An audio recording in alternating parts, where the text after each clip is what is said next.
Hey World, I'm joined by the one and only James Murphy, musician, session guitarist, engineer. How would you describe yourself to the world, James, if you had to define James Murphy? I just call myself a guitarist and a producer. I'm a songwriter, guitar player, music producer. You've mastered several albums. Mastered? Oh man, at this point, hundreds. Hundreds. I've mastered several albums just in the past 2 weeks. When did you start? uh, Mastering, I got started in about 95. Okay, okay. Yeah, I started recording and working in studios in about 90 late 93. Have you got a particular project or a particular body of work that you're especially proud of? Have you done a Uh, mastering job that you thought, man, this is the best work I've done? well, man, I don't know. Mastering is, I don't know if it's something that you could call the best work you've done because mastering is always a collaborative effort. Because if you're just mastering it, you're getting a mix from somebody else, and they've put a lot of work into that point mixing it. And then the producer and engineer, whether they're the same person or different people, have put a lot of work in prior to that to get it ready for the mix engineer. Sometimes they're the same people, sometimes they're individual people, but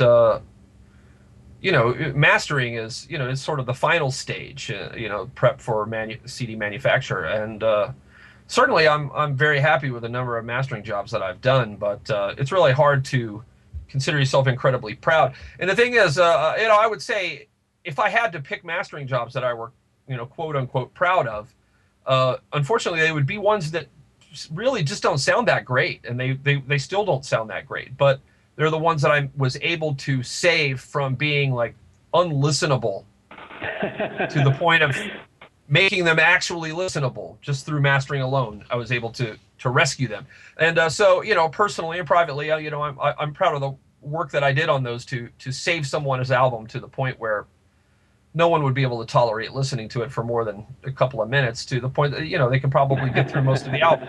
Because there's a lot. As a mastering engineer, you get a lot of really horrible Rough mixes. tracks. Yeah, rough mixes. They're mixed already, but they're final mixes. That's what you get as a mastering engineer. But they're just.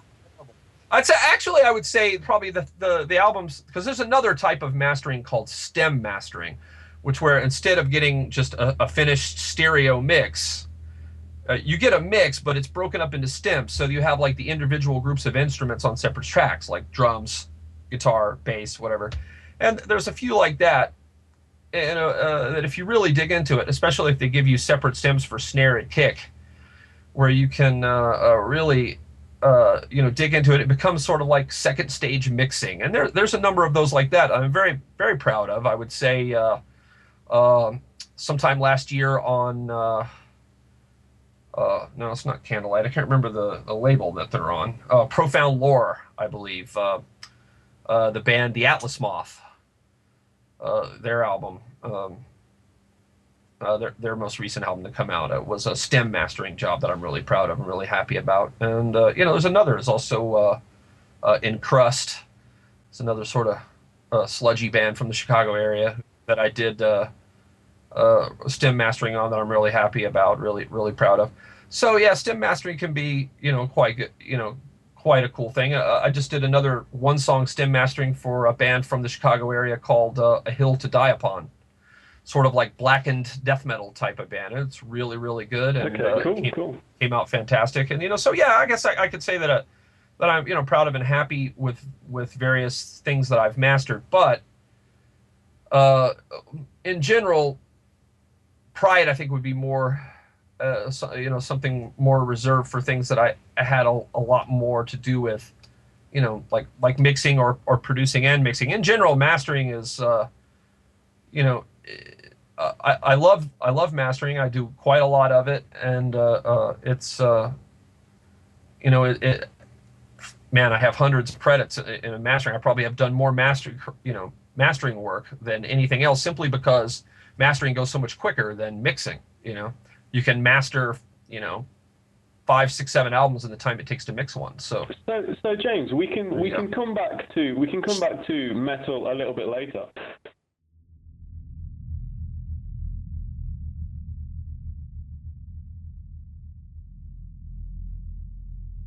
Let's talk about the main point of interest at the minute involving you, James, and that is health. Yeah. So what I would like you to do, James, is talk about your past issues that you had and how they have affected you again today. Explain for the people exactly what happened, because I hear people throwing the word cancer, tumors. I mean, what exactly is the situation, James? Well, as I've made clear from when I first had my surgery in 2001, I've actually, and I've made this clear in every interview that I've done. It doesn't matter, because as soon as you say the word tumor, people assume cancer. I don't have cancer. I've never had cancer. At least I don't have cancer that I know of. I mean, anyone could have it, I suppose. But my tumor was never cancerous. I mean, it was nevertheless going to kill me if it didn't come out. But as anything growing inside your head can do. But my tumor was a pituitary tumor. And that type of tumor is a fully encapsulated benign tumor. And so it's not a cancerous type of tumor. It won't spread to your lymph nodes or anything like that. But they'll kill you, and they'll kill you in short order if they get big enough, which mine most definitely was. I think the doctor said I was within about 3 months of being dead or a vegetable. So with the pituitary gland, maybe you could explain to the people how a tumor there can affect you, why you need your pituitary gland. Well, the pituitary gland is the master gland of your entire endocrine system. So your thyroid gland, your gland that produces adrenaline, your adrenal gland, all those glands are pretty much your entire endocrine system. Hey, Google it. It's 2013. But it's the master gland. So when it goes wrong, things go wrong with all of your glands in the endocrine system. So, I have to take, thyroid replacement meds. I sometimes have to take, various other, hormonal, replacement or enhancement type of, drugs. So, and it can cause a number of things. Right away, you'll notice that pretty much anything goes wrong with your pituitary, usually the thyroid is the very next one that you'll notice, because it affects your skin and your fatigue levels, et cetera, et cetera. So, I still have problems, with all of that, but I take, medication to offset it. And, it's a sustainable thing, as long as I take it, I'll be fine, I'll have some side effects from the medication, and one of my recent bouts of trouble was that I was having severe side effects from one of my medications, and I needed to switch to one that had less side effects. What were some of the side effects? Extreme fatigue, nausea, and edema. So the tumor was on your pituitary gland, so that was taken out. The majority of it on the day of the surgery, 70% of the tumor was taken out. Yeah. So what's the most recent issue, James? Is it the same thing again? No, I have to have another surgery. It's something that I don't want to go. It's relatively minor surgery. As you can see, I'm not at death's door. I'm fine. I'm experiencing some discomfort because of the problem. It's perhaps a little bit private. I don't want to talk too much about it, but it's an outpatient surgery. I'll have the surgery, and then I'll be able to come home right away. I'll have some drainage issues for about a month, they said. And, then I should be fine. But, it's because of the pituitary problem. It's because all my glands are sort of messed up because of the lack of a fully properly functioning pituitary. So will you be on these medications to aid your hormones forever? For life, yeah. For life. Do you take a lot at the minute, or? At the moment, I take a couple. I got this guy, and another one which I don't think I have. This is my Synthroid, the thyroid replacement. A lot of people take this. This is a very common drug. It's no deal. But the other one that I take specifically for the pituitary gland is not very common at all, and it's rather expensive. But I'm actually on one that's recently had a generic developed for it. It was under patent, so there were no generics available for it for a long time, so it was prohibitively expensive. And within the last couple of years, a generic was developed, and so I was the patent. I don't know how all of that works, but due to patent law, they weren't able to have a generic until very recently, and so now there's a generic version of it that I can afford. Is it safe to say that James Murphy will be okay? Can we assume that, or? Well, I mean, I don't think you can assume that about anyone that has. You can't assume that about healthy people, to be honest, but or seemingly healthy people. You can drop dead from an aneurysm in a second, and no one knew anything was wrong. But for just everything else being equal, I should be fine for many years to come. So, in the metal scene, would you say you've received a lot of support for your condition, James? No, absolutely. People have been really great. I mean, even just writing me supportive messages and things of that nature, and when I've had to do fund drives, to raise money for medication, or for one I'm doing now to raise money for the surgery that I need, which I hope in another year to 2 years will not be an issue, because the insurance laws and everything will be, the new laws will come into effect. I mean, there's new laws that are on the books, that Obama set up. People call it Obamacare. It's called the Affordable Care Act. When all of those finally kick in, I should be okay. So you said there's one that you're currently working on, a fundraiser for your medication. Why don't you talk a little bit about that? Tell us more about your fundraiser. I was selling some T-shirts, but they're just about gone. I mean, I don't know how many really are left. We're hopefully ordering one more batch of shirts, then they'll be gone. But and I have some CDs to sell, signed CDs, and things like that. So a CD that I produced last year, World Under Blood, with Darren Miller from CKY, and he signed the whole box full of them and sent them to me, and so I'm signing them because I played on it and I produced it, and so I'm selling those, and there's also a the option to just donate any amount that anyone wants to, from $1 on up, just via PayPal. So if anyone wants to show support. Well, I have a link, and I'll send you the link before we sign off. But in general, anyone that wants to can just send it to my PayPal, which is JF, as in Frank. That's my middle name, Franklin Murphy, JFM guitarist at hotmail.com. JFMguitarist at hotmail.com, all in one. No hyphens, no underscores. So when do you go in for the surgery, James? The problem here is that I can't schedule it until I get my back bill at the clinic and everything paid off completely. Now, I've come a long way. I've almost closed the gap, but I'm still a few grand short. And could we talk about how much you've had to spend? It's ridiculous. It's ridiculous. It's many thousands for sure. Yeah, many thousands. I don't even actually have a complete tally, but I would say this: Affordable Care Act is meant to sort of,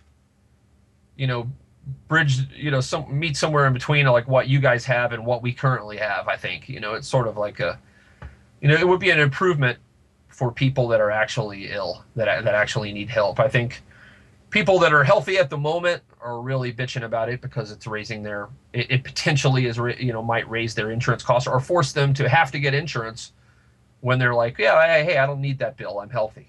I don't need to have to pay that. I'm healthy. Why should I have to buy insurance now? I don't want to. I'm healthy. That's hey, that's a very Ayn Randian, Ayn Randian, philosophy, but, and if you're into Ayn Rand, if you worship at the altar of the fountainhead, and,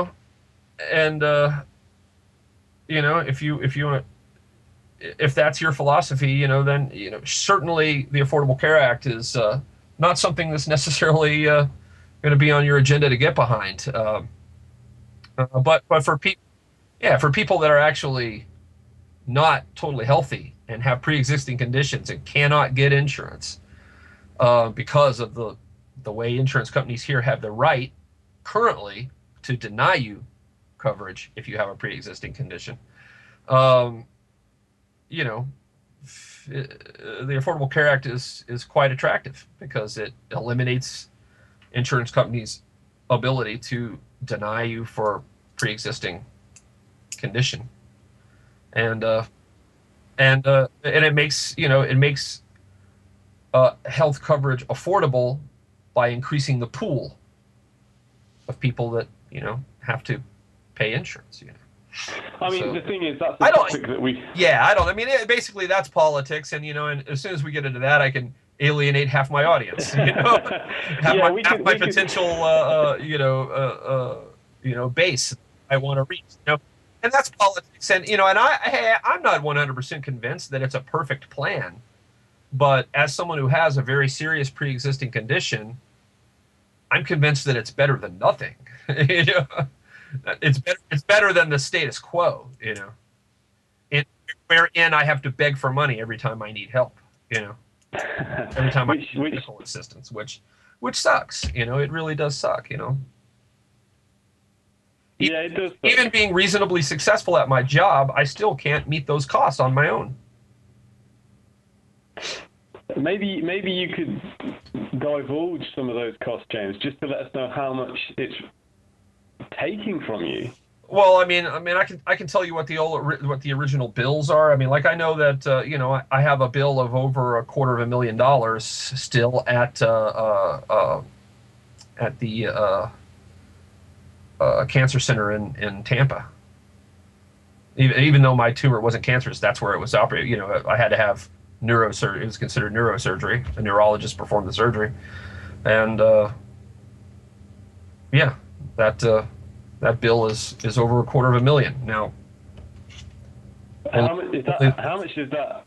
Do you still need to pay? I mean, well, technically, if I need that type of surgery again, all of it, if I need to go there or anywhere that there's, anywhere that cares what my past bills are in that regard. How much is your next surgery, James? Pardon? How much is your next surgery? Honestly, I don't really know how much that is going to be in the end. I think it's going to be around $10,000. Unfortunately, James, you're stuck in the States when it comes to healthcare. I mean, if you were just across the border and in Canada, yeah.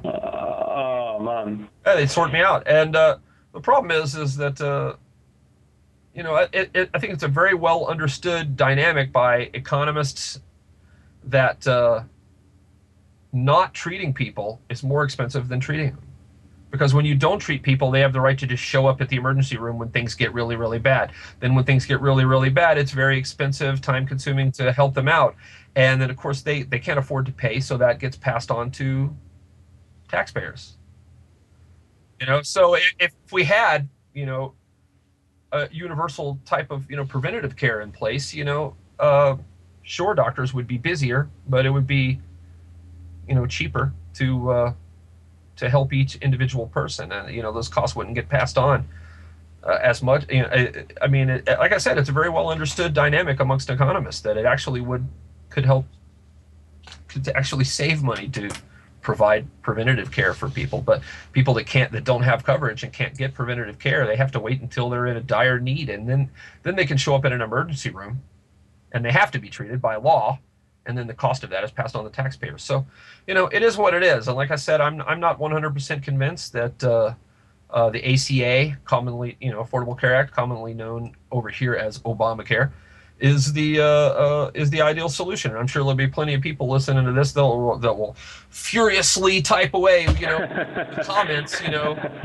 ranting and railing and raving about how it's going to destroy the economy and ruin the country, But I think that early empirical evidence is coming in, and it's far from destroying anything. The parts of it that have been enacted, and the full tale is yet to be known. It'll take a few years for that to really develop. At the end of the day, it may make a bunch of people unhappy, but if it gets people like me the ability to have insurance, full coverage, quality health care,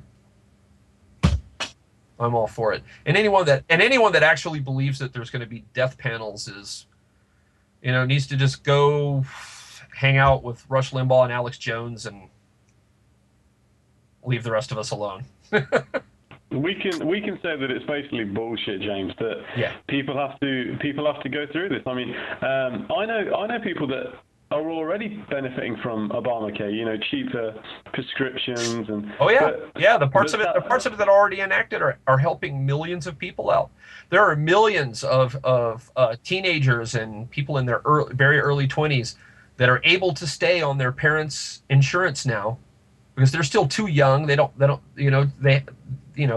just finishing college. They haven't got careers yet that at companies or whatever that provide insurance, and they're able to stay on their parents' insurance for longer, and that's keeping more young people covered for longer. Which is cool. It's very cool. There's absolutely nothing wrong with that. I will, as much as I like to try to remain neutral politically, I've already said enough about this that I've kind of painted myself into a liberal corner. But I would posit that anyone that doesn't believe that everyone, especially young people, deserve health care, regardless of whether they have deep pockets or not, or regardless of whether they were able to afford coverage, before they happen to get ill. Anyone that doesn't believe that is just not a good person. You're just not a good person. I'm sorry. Like I said, I probably painted myself into a very liberal corner, but I'll take care of that right now. I'll bust myself out of it. I got guns. There, I just busted out of that liberal corner. That I had. It has more of an impact on someone like me, because in England, the common person just doesn't have a gun. Yeah. I have a few. Yeah, when the shit hits the fan, you can just go crazy and just shoot people. Yep. So James, the reason everyone gets very concerned about yourself is because if someone says the word tumor, as you say, they automatically think cancer. Well, any tumor is very dangerous, regardless of whether it's cancerous. Tumors are dangerous things because they're big foreign bodies and they press against things. And mine was in danger. I was going blind because your pituitary gland is underneath your brain, directly behind your optic nerves. Oof. And so it was pressing on my optic nerves from behind, and I was going blind. It was putting massive pressure upwardly into my brain. I was losing my mind. I was losing my ability to remember things. My memory was gone. I wouldn't remember something for 5 minutes. And it was wrapping. It was wrapped around the carotid artery in my head and was slowly squeezing it off. So when did you first realize that something was wrong? I mean, were you starting to not stumble and not be able to walk and anything like this, or? My problem developed so slowly that I personally never realized anything was wrong. I just thought, oh, my life's going to shit. What the hell happened? And I had really no idea at first that anything was wrong. Everyone around me knew that there was something wrong with me. And I was still out in California at that time. I had done the Gathering album and tour with Testament, and they all knew something was wrong with me. But they assumed, I think, like everyone else, around that time, I think crank, meth, or whatever, various drugs were pretty well just tearing through that area, you know. And I think they assumed that I was on drugs, and then even my family thought that it must be drugs. That it must be drugs that's wrong with me, you know. And I've never been a drug user, so.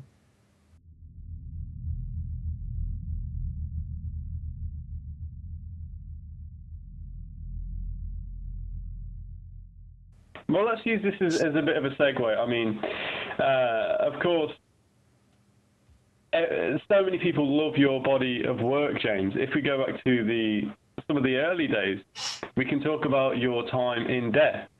And of course, people will never ever forget that you were in that band. I mean, and when people think tumor and they think cancer, of course, there's that direct connection to Chuck.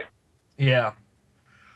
Chuck's situation was just really, really terrible, obviously, and it led to the worst possible outcome. And and people do equate, wow, what's going on?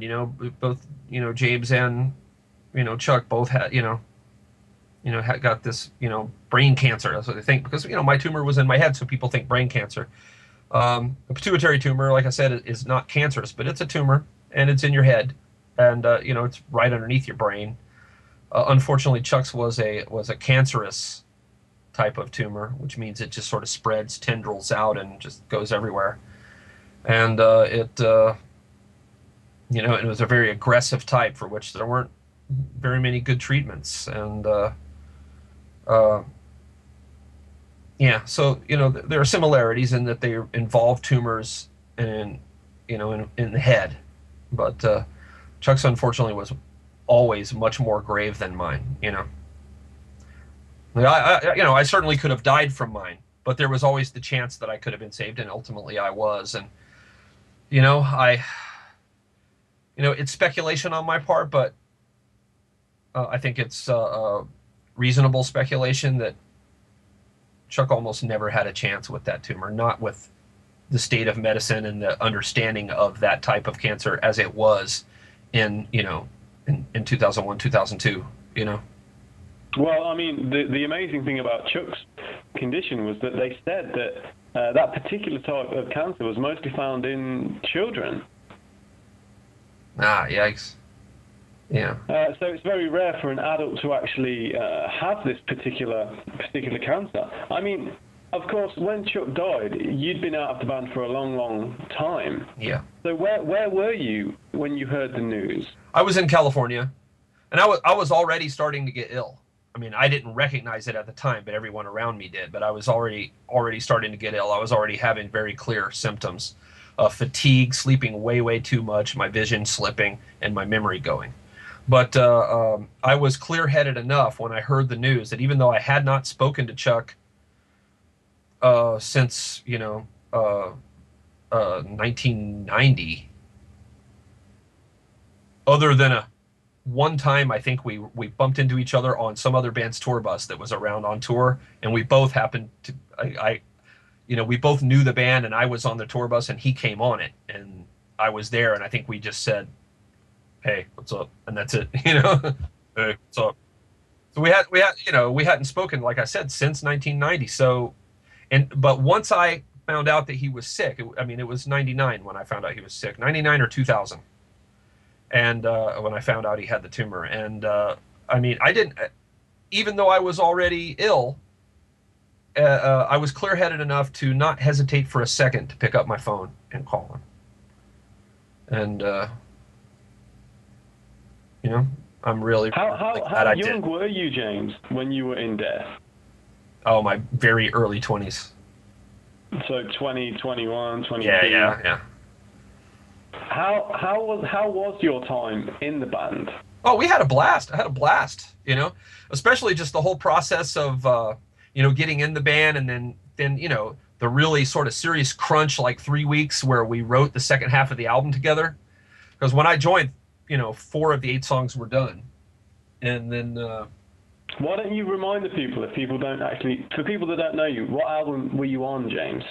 I was on Spiritual Healing, which we recorded in the late summer and early fall of 1989, and which came out in February of 1990.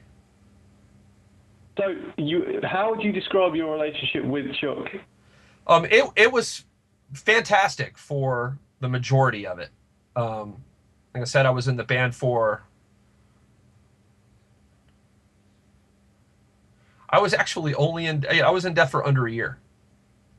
But a lot happened in that year. A lot. Oh, quite a bit happened. I mean, we wrote an album together. It came out. We went on tour. You know, lots and lots happened. And you know, when I was just going over there a few nights a week to practice. I mean, I lived far enough away that I'd spend the night. You know, we'd all crash out because Terry and Bill lived in the Seffner area near Tampa. I lived in Lakeland, and Chuck lived in Altamont Springs, which is a suburb of Orlando.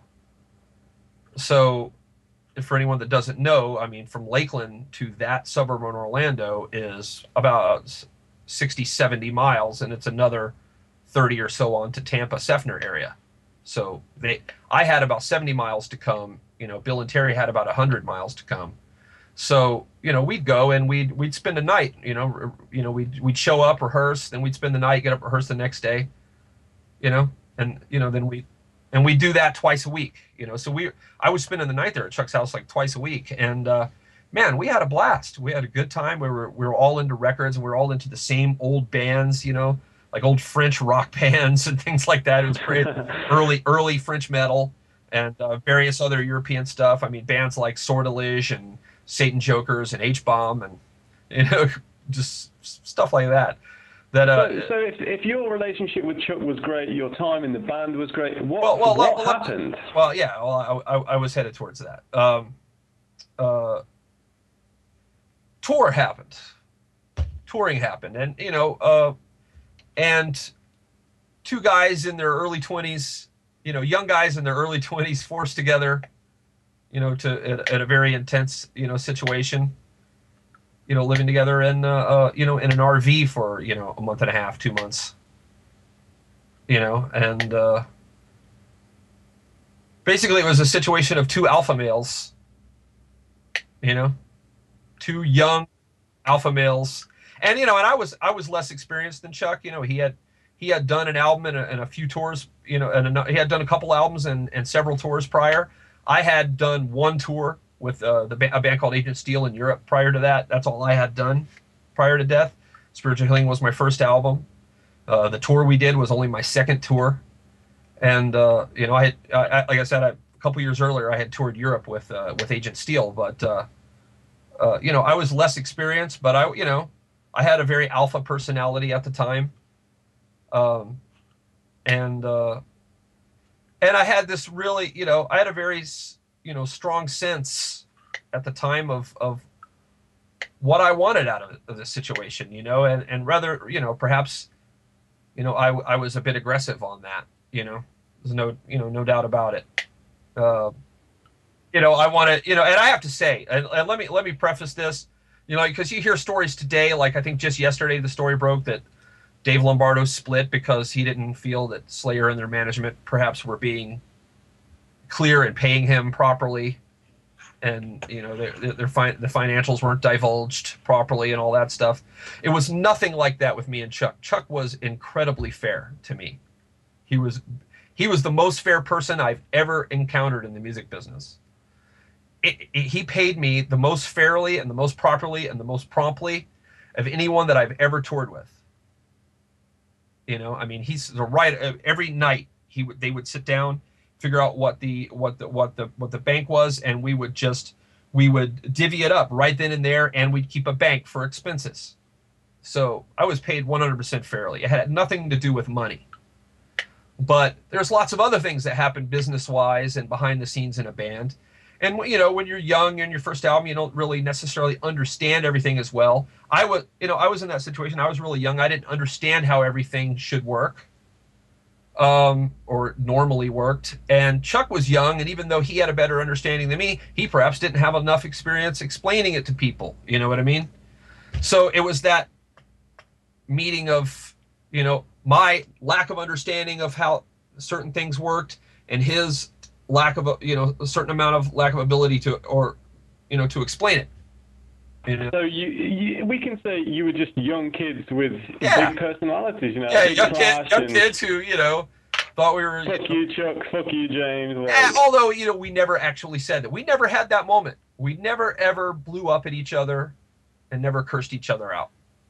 So who knows? Maybe it would have people helped. imagine that. I mean, maybe it would have, but that wasn't Chuck's personality. Like, he could certainly absolutely get mad at you and give you a reaming. He got mad at me one time when I sort of spoke up against the idea of taking the sound man that we took out on tour. And this was the first time that he ever got mad at me, and the only time he ever got mad at me prior to heading out on the tour was when I was introduced to the guy who was going to be our sound man on the tour. And, I was already a little bit versed in audio, and just through talking to the guy, I was like, wow, this guy seems like a really super, super, super nice guy. He also seems extremely inexperienced with audio. We're going to have a bad time with this guy being our sound man. And I expressed that to Chuck, and he did not want to hear that, and he reamed me out. What happened with this dude? I mean, I'll tell you what ultimately happened with him. His name, I think his name was Andy. I don't remember. I'm not going to say his full name, even if I could remember it. No. It's years past water under the bridge, and I'm sure that if the guy continued in the field, he's probably quite good by now. But at the time, he was very inexperienced, and what happened was I got a reaming for daring to say, I don't think this guy is going to cut it. That wasn't my place. They were experienced at touring. I've done one tour over in Europe before, but whatever. They knew what they were talking about, and I needed to be quiet. And I was like, yeah, okay. And so I was quiet. I didn't say anything more about it. 3 days into the tour, Chuck came up to me, hey, James, we're going to, because he was so transparent with funds. Like I said, Chuck was incredibly fair. He was very transparent with funds. At least he was when I was in the band. I don't, I have no idea what happened after I was in the band. No clue. But he was. I can only assume that he carried on in a like fashion. As people tend to, stay true to their stripes. And that was one very, like I said, very notable thing about Chuck is he was very transparent about funds. So, while he may not have been transparent about everything, he was transparent about funds. Now, one thing I knew for sure is that we had a horrible sound those first 3 nights on the tour. Terrible, terrible sound. The opening band, which was Devastation from Texas, they were on Combat at the time, they were label mates, had awesome sound. I watched them out in the crowd, and I knew that they had awesome sound, and everyone was talking about what a great sound Devastation had. And then we'd play, and then the same people would be saying, oh, man, you guys didn't sound so good. Yeah. 3 days into the tour, Chuck approached me. I didn't know what his thoughts on that were. He didn't divulge that to me. But when it came time to take out the money from all of our shares to come up with bus fare for the guy to go home, he let me know.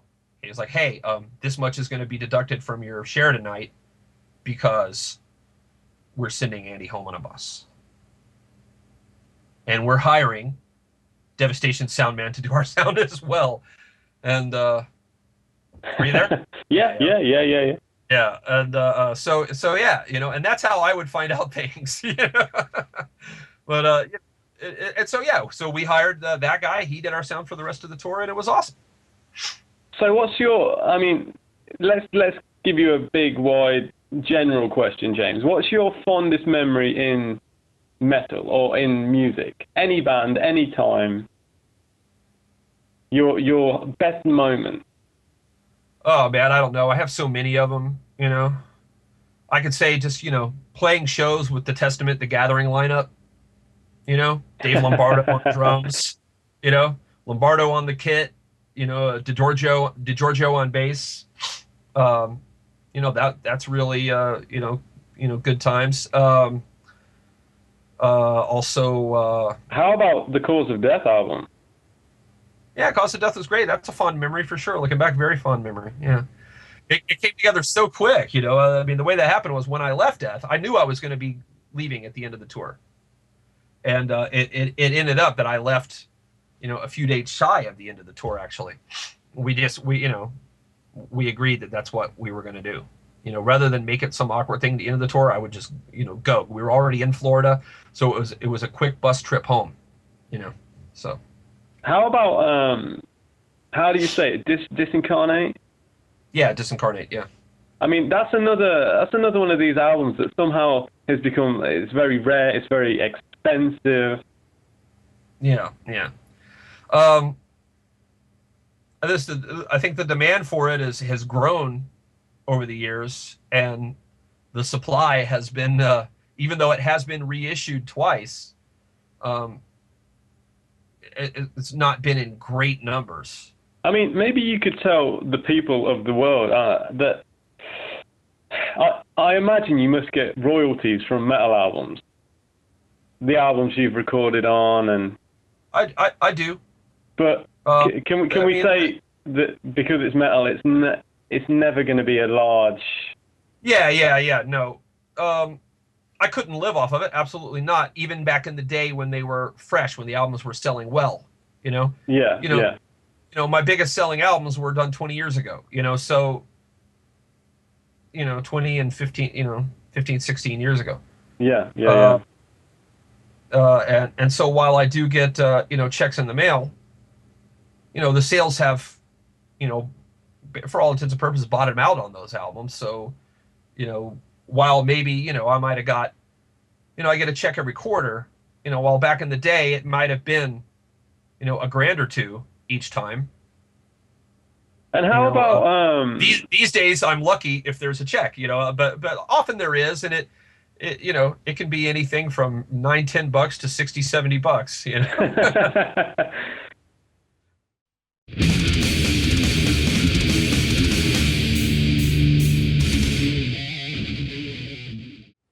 Of course, we all know the bands that you've been in, James, but you've also done solo albums. And I'm sure that there's one question that you must get quite a lot. Like, do you plan to make more solo albums? I do plan to make another solo album. Absolutely. I also plan to do another Disincarnate album. So, are either of them in the works? The Disincarnate album actually is, and that's kind of a little bit of a scoop you get there. Has it got a title? No. In fact, the majority of the music is not yet written. The music that is written was written 20 years ago. Wow. Right after, when we were, writing music for a potential second album back then, before I got the call from Testament. So what's the Disincarnate lineup? Who are the members? Is it the same guys, or? You're also getting an exclusive scoop here. Oh. Currently, as it stands, it's the complete original lineup. Nice. Now, whether it ends up that in the end, we will see. All depends on people's situation. All the guys are on board. They're all practicing and writing and practicing and working and getting ready. Not necessarily writing. I do the majority of the writing in Disincarnate, but they're certainly getting their chops up. They're practicing along with the old album. We actually have tapes of just the drums from back in the day, from the first album. Oh man, we got it. We have it transferred over to CD now of just the drums. So Jason Carmen, the original second guitarist, can relearn or that. Yeah. Basically, we all have to relearn the material. I mean, I figured the drums they're gonna need re-recording. We're not redoing the first album. No. I'm talking about the drums from the first album. Oh, okay. Okay. Just for practicing purposes, so the drummer can relearn the parts easy, and so that the guitar player can play along with them. When it comes to drums, James, would you say you're a good programmer? Can you lay out some real cool? That's how I wrote the original Disincarnate songs. Was I programmed them on a drum machine, a Roland TR-707. I mean, really crappy drum machine. How does that compare to like the tune tracks of today? The easy drummers. Well, it was absolutely caveman-like compared to what you can do today. What you can program. And I mean, there was no computer. You didn't do it on a computer screen. Nobody had a computer. You did it with the tiny little LCD readout on the drum machine, and you had to have a chart how many measures of each pattern that you had. You had patterns and fills. That's what you could do, is you could program patterns and you could program fills. And I think you could only, per song, you could only have up to something like 24 patterns and 24 fills. Were you limited with sort of like loops, or could you actually kind of make the beats you wanted? With 24 patterns, you could do quite a lot. It might have been 48 patterns. I might be misremembering. Yeah. But it was, you could do quite a lot. And the thing is, you could completely reprogram the thing, even though it only holds so many patterns.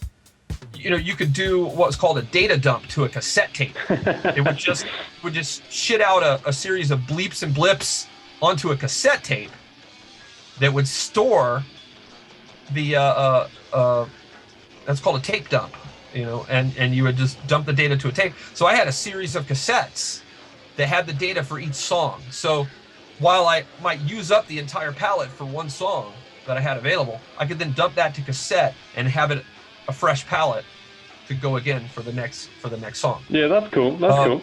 Do we have? And, sorry, carry on. I was just going to say that I did that, and that's how I wrote the original song. And I remember when I first found Tommy Viator, who's back on board for this album, the original drummer. When I first found him, he, I had told him, look, man, these are just, the stuff, I got pretty intricate with it, but, feel free to come up with your own stuff. I'd like to hear your ideas. And practice after practice, he kept playing what I had programmed on the drum machine. I was like, well, hey, man, we're writing these other songs, and you're coming up with great stuff. So, I mean, is there any reason why you didn't, change anything that I did on the original drum machine? And he just looked at me and said, I really liked it. I think it sounded cool. I don't see why I would change it.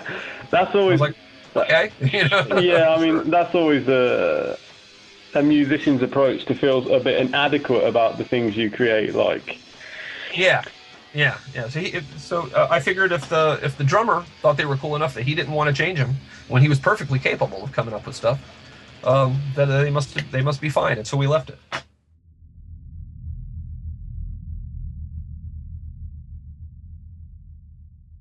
So James, I have a question for you about metal these days. What do you think about modern metal? We can say that the big thing that people seem to be into is that technique that they call djent. Oh yeah, I always just pronounced it gent. Is it djent? I don't really care. I mean, yeah, me either. I would say that it's a very niche type of sound. Obviously, it was started by Meshuggah. I think they're the original djent band. I don't know if you'd agree, but they were the precursor. I'm sure that they wouldn't want to be tagged that way, but I think they were the precursor to the whole thing. But at the same time, no one sounds like Meshuggah. No one sounds like Meshuggah, but that whole type of very technical staccato type riffing. Yeah, the sound. All down-tuned and all that stuff. That's very much a Meshuggah thing. I mean, they were rocking 8 strings in the early 2000s, I think. Yeah. And even before that, they were on 7 strings. Before they were with 8 strings, they were doing 7 strings, and before they were doing 7 strings, they were just tuning way down. And before that, they put out an album that sounded like Testament. I mean, Contradictions Collapse, the one with the Statue of Liberty or something on the front. Yeah, but I think they were the precursor, and I you know what, I do like certain bands in that style, what we call djent. I wouldn't call myself a djent freak or anything like that. I don't really, it's just sort of a thing. I think it's very much a niche thing, and it sort of paints itself into a corner a little bit, and by its very nature, a lot of the bands that come along to adopt that style, sort of, it starts to become, I mean, metal itself can become very incestuous, and I think, and when you start to get into very finely tuned, subgenres, it gets incestuous really, really, really quick. So I think there's a whole lot of really crap djent bands that would call themselves that, or that even if they wouldn't, their fans would refer to themselves as djent or djent, whatever. And but there's a lot of the original bands that did it, I think, are great, and I love them, and I follow them, and I buy their albums, and Well, the problem isn't necessarily the music. The problem is the scene that comes along with these things. That's often the thing that people object to. Well, I mean, take a look at it. You know, it takes the perspective of age, I think, to really sort of see what happens in cycles and scenes, you know, in subgenres of metal, you know, which subgenres of metal go through cycles and they develop scenes around them. And it's all very, very extremely youth driven, you know. Yeah, I think it's the nature of teenagers to create scenes and want to be a part of scenes. Which As you get older, you just develop a broader appreciation for music in general, and you know, you just pick and choose what you like from everything, you know, and you know. well, in the end, you can like whatever you want to like. Sure, yeah, yeah. But I think the whole concept of, you know, the whole idea that scenes develop is just the nature of youth. It's the nature of teenagers. Things change. It's a way to have cliques, you know, beyond, you know, the typical old school cliques, you know. What modern metal do you like, James? Well, it's quite a bit, I guess. Have you got a favorite? Could we say a favorite? I don't have a favorite of anything. Who have you been listening to recently? Oh goodness. Everything. I've just listened to such a broad. If you want to talk about this week, I've mostly been listening to Madonna. what I could only. No. Although, hey, sometimes I get in an '80s pop mood, you know. Yeah. Occasionally I do, but the last couple of weeks I've been on a scan jazz trip. Scan jazz. Scan jazz. Man, I don't even know what that is. Scan is short for Scandinavian. Oh, okay. So, and we're talking like guitarists like Terje Ripdal and you know, basically, if you've ever heard of the ECM label, it's called ECM. Yeah. I listen to a lot of ECM stuff. They put out a lot of like sort of piano music and classical stuff, and yeah, but also just a lot of scan jazz. You know. So yeah, some real like mind bending stuff. Like. Yeah, it's really good, or just very sort of dark and moody. You know? It's really dark and moody. And occasionally, I get on a you know dark ambient trip, or I listen to bands like Lustmord and Nordvarger. Sort of thinking of modern metal. I don't know if you mean bands like, say, for instance, Scar Symmetry, things like that. Yeah, well, it can be anything you want. Oh, yeah, I love Scar Symmetry. They're a great band. Solution 45, that's another really.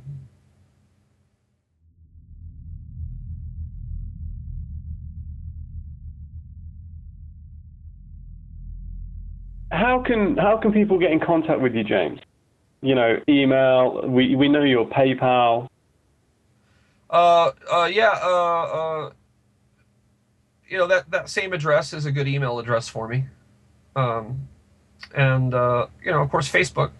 I'm pretty easy to find on Facebook. It's just, you know, Facebook.com/James Murphy Producer, and I also have Facebook.com/Safe House Production. Yeah, that's cool. And so, if people want to get in touch with you and use your mastering, I mean, what services do you offer, James? Production. Everything. Producing and engineering, mixing and mastering. So pretty much the whole thing. You know, reamping, pretty much the whole thing. Yeah. If a band wanted you to go to their location, could they pay for you and you would go and? Yeah, I do that. I do that fairly often. Ah, cool. So we know how to get in contact with you. We know people can support the cause through the PayPal as well. I mean, sure. If there's one topic that people, if they like, I'm trying to offer the option for people to buy things to sort of help with this fundraiser. But if anyone wants to contribute, no matter how small the amount, the PayPal is the way to go. There is a donate button, but it just routes to that exact same PayPal account. Yeah. Okay, James. I mean, Is there any final things that you would like to add? Anything you'd like to say? Any messages to anyone? No, I'm always really terrible with that question. That's one question I'm always horrible about. I can never think of anything. Well, I mean, obviously, I thank everyone for all for the support I've had thus far, and I appreciate it very much. And there will be a new Discarnate album coming up. Okay. Yeah, thank you. Thank you for the time, James, of course. No problem, James. Yeah, okay. Take care, man. Altering the future!